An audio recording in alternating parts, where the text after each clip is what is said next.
An inspirational story. From homeless to billionaire. Once upon a time, there was a man named David who was homeless. He slept on the streets, had no job, no family, and no friends. He had lost everything he had in life and had hit rock bottom. David would spend his days wandering around the city, looking for food and shelter. He was hopeless, lost, and had no idea what to do. One day, as he was walking down the street, he saw a man in a suit coming out of a building.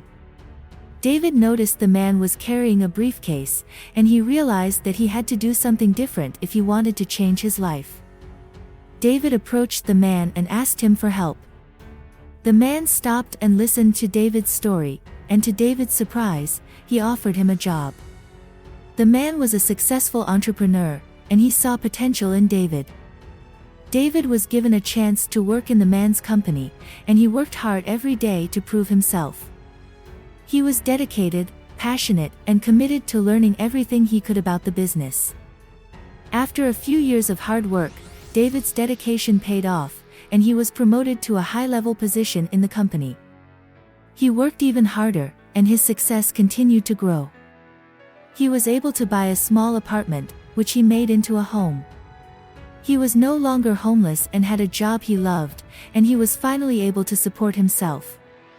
Over time, David continued to work hard, and he became a billionaire.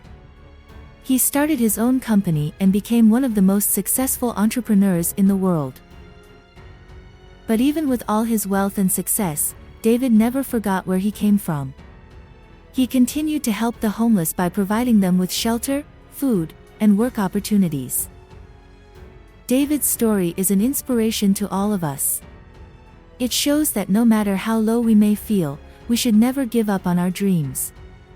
With hard work, dedication, and perseverance, we can achieve anything we set our minds to, no matter where we start in life. Please comment your feedback. And subscribe the channel for more updates. Thank you.